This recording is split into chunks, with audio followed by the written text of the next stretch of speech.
Assalamualaikum warahmatullahi wabarakatuh. Bismillah, alhamdulillah, Allahumma sholli ala Sayyidina Muhammad. Apa kabar anak-anak Ustadz? Alhamdulillah, semoga selalu dalam keadaan sehat dan dalam kebaikan dari Allah Subhanahu wa ta'ala. Anak-anak Ustadz, pada video kali ini kita akan belajar lanjutan dari subjudul pelajaran yang kelima, yaitu keteladanan Nabi Muhammad SAW. Sudah kita pelajari pada pertemuan sebelumnya, dan kali ini kita akan mengenal keteladanan dari kepemimpinan Khulafaur Rasyidin atau kepemimpinan sahabat Rasulullah SAW. Nah, subjudul yang kita akan bahas pada video kali ini adalah kepemimpinan Khalifah Abu Bakar radhiyallahu anhu dan kepemimpinan Khalifah Umar bin Khattab. Adapun tujuan pembelajarannya adalah memahami keteladanan sahabat-sahabat Nabi Muhammad SAW. Dan ini menjadi karakter nilai keislaman, karakter al-fitian, bahwa kita selalu mempelajari sirah khulafaur.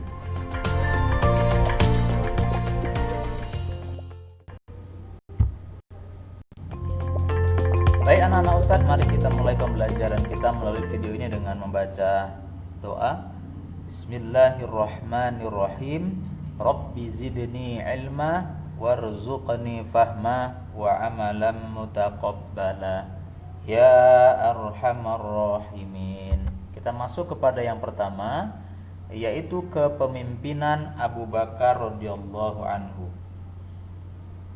Sedikit kita mengenal sosok Abu Bakar radhiyallahu anhu secara sekilas, bahwa Abu Bakar radhiyallahu anhu adalah merupakan Khalifah Ur-Rasyidin, khalifah yang pertama setelah Rasulullah sallallahu alaihi wasallam wafat. Maka kepemimpinan dilanjutkan oleh khalifah yang pertama, yaitu Abu Bakar radhiyallahu anhu. Abu Bakar radhiyallahu anhu dilahirkan pada tahun 571 Masehi. Nama lengkap Abu Bakar radhiyallahu anhu adalah Abdullah bin Abi Quwafah At-Taimi. Nah, anak-anak Ustadz, Abu Bakar radhiyallahu anhu diberi gelar As-Siddiq. Kira-kira alasannya apa? Ya, diberi gelar As-Siddiq yaitu karena selalu membenarkan Nabi Muhammad SAW, terutama membenarkan kisah Isra dan Mi'rajnya Rasulullah SAW. Abu Bakar radhiyallahu anhu memimpin kekhalifahan dari tahun 632 Masehi sampai dengan 634 Masehi, kurang lebih selama 2 tahun ya. Kemudian beliau selalu meneladani perilaku Nabi Muhammad sallallahu alaihi wasallam, karena selalu menyertai Rasulullah sallallahu alaihi wasallam dalam setiap perjalanan dakwah Nabi Muhammad sallallahu alaihi wasallam.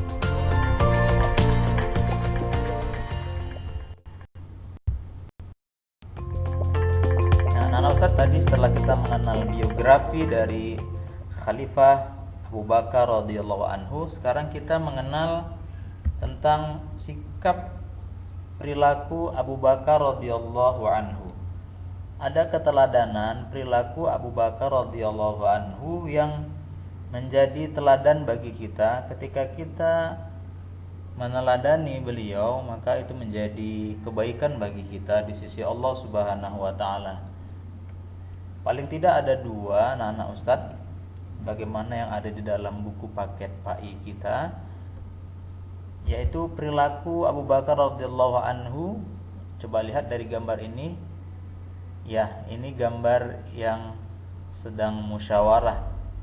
Nah, dari kekhalifahan, dari kepemimpinan Abu Bakar radhiyallahu anhu, beliau selalu suka dengan musyawarah untuk mencari jalan keluar atau solusi atas kebijakan atau permasalahan yang ada.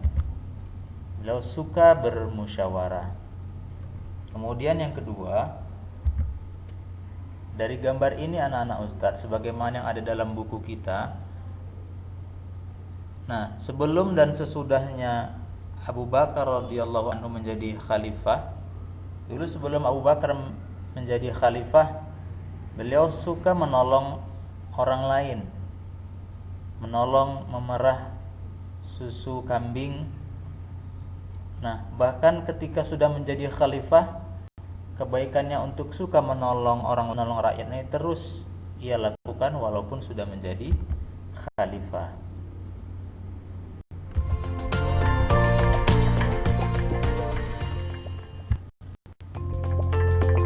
Nah, anak-anak Ustaz, ini bagian yang terakhir dari Khalifah Abu Bakar radhiyallahu anhu. Apa jasa atau karya yang pernah dibuat oleh Abu Bakar radhiyallahu anhu selama kepemimpinan menjadi khalifah? Paling tidak ada satu yang ini masih bermanfaat dan ini menjadi contoh yang ditiru oleh bahkan sebuah atau seluruh negara yang ada di dunia ini. Apa di antara jasa Khalifah Abu Bakar? Ya, yaitu beliau mendirikan Baitul Mal. Bait itu seperti rumah, mal itu harta. Kalau diterjemahkan yaitu lembaga yang mengurusi keuangan atau kas negara. Hampir seluruh negara di dunia itu memiliki lembaga yang mengurusi kas keuangan negara. Dan ini sudah didirikan sejak zaman Khalifah Abu Bakar radhiyallahu anhu, yaitu mendirikan Baitul Mal.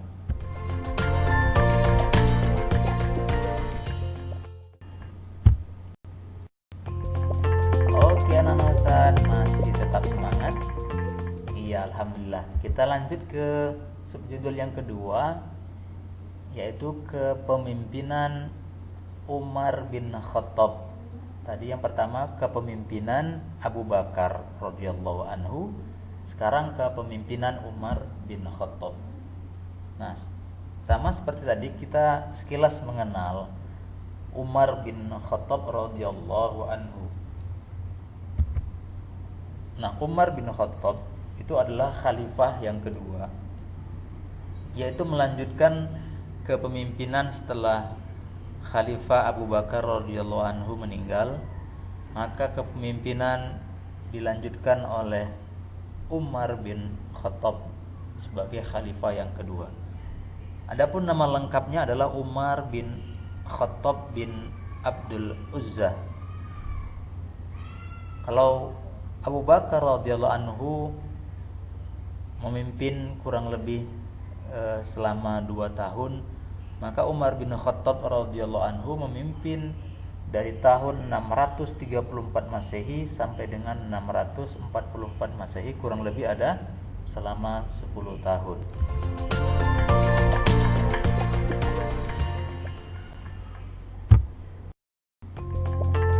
Baik anak-anak Ustaz, kalau tadi kita mengenal sosok Abu Bakar sebagai orang yang suka menolong rakyatnya, suka bermusyawarah, maka keteladanan dari Umar bin Khattab itu apa?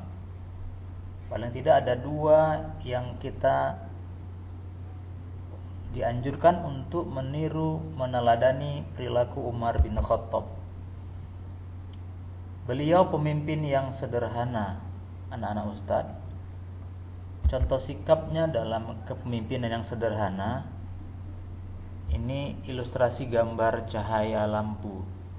Apa maksudnya? Dengan kesederhanaannya, Umar bin Khattab pada suatu ketika anaknya sedang berada di rumah, maka Umar bin Khattab tidak menggunakan fasilitas negara. Dalam hal ini listrik negara dia tidak gunakan untuk kepentingan pribadi dan keluarga. Jadi contoh sikap kepemimpinan Umar bin Khattab, tidak menggunakan fasilitas negara untuk kepentingan pribadi dan keluarga walaupun sebatas cahaya lampu. Masya Allah. Adapun beliau dikenal juga selain pemimpin yang sederhana, beliau juga pemimpin yang bertanggung jawab atas amanah kepemimpinannya. Ya, ilustrasi sebuah gambar unta. Beliau pernah berkata ketika melewati sebuah jalan, yang jalan itu berlubang. Dia khawatir, dia takut andaikan nanti unta itu masuk ke dalam lubang karena jalannya rusak, maka dia takut sekali dimintai pertanggungjawaban di hadapan Allah. Ini adalah pemimpin yang bertanggung jawab, didasari dengan ketakutan dan kekhawatirannya atas pertanggungjawabannya di hadapan Allah Subhanahu wa taala nanti.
Baik, alhamdulillah, ini di slide terakhir ada bentuk sebagai pendalaman materi terhadap video pembelajaran kali ini, ya. Latihan menjawab soal sebagai pendalaman materi. Ada 4 pertanyaan anak-anak Ustadz. Kalian tulis jawaban pertanyaan berikut ini di buku tulis SPAI kalian. Kemudian tulis dengan rapi. Setelah itu fotokan hasil jawaban kamu, kirim ke link Google Form. Ada 4 pertanyaan. Yang pertama, tuliskan contoh perbuatan Khalifah Abu Bakar yang pernah dirasakan rakyatnya. Contoh perbuatan Abu Bakar yang pernah dirasakan rakyatnya. Ini dalam video tadi sudah ada diceritakan bagaimana Abu Bakar radhiyallahu anhu ketika sebelum dan menjadi khalifah dihubungkan dengan susu kambing. Silakan tulis jawabannya. Yang kedua, tuliskan di antara jasa yang telah dibuat Khalifah Abu Bakar, jasa atau karya yang telah dibuat Khalifah Abu Bakar radhiyallahu anhu. Kemudian yang ketiga, tuliskan contoh perbuatan Khalifah Umar bin Khattab sebagai pemimpin yang sederhana. Tadi ada contoh perbuatan Umar bin Khattab sebagai pemimpin yang sederhana. Ini dihubungkan dengan ada cahaya lampu, silakan nanti dijelaskan. Dan yang keempat, tuliskan jasa di antara jasa karya yang telah dibuat Khalifah Umar bin Khattab yang masih kita rasakan sampai sekarang ini. Ya, silakan kalian kerjakan semampu kalian, tulis dengan rapi, kemudian nanti difotokan dan dikirim hasil jawabannya, fotonya ke link Google Form. Anak-anak Ustadz, ini saja anak-anak Ustadz pertemuan kita di video pembelajaran kali ini. Insyaallah masih akan kita lanjutkan pada pertemuan berikutnya. Kita akan membahas tentang 2 khalifah lagi, yaitu Utsman bin Affan dan Ali bin Abi Thalib. Mari kita akhiri pertemuan kita dengan lafaz alhamdulillah, alhamdulillahirabbil alamin, dan doa kafaratul majlis. Subhanakallahumma wa bihamdika Asyhadu an la ilaha illa anta astaghfiruka wa atubu ilaik. Terima kasih anak-anak Ustadz atas semangat dan kerjasamanya. Mohon maaf atas segala kekurangannya. Assalamualaikum warahmatullahi wabarakatuh.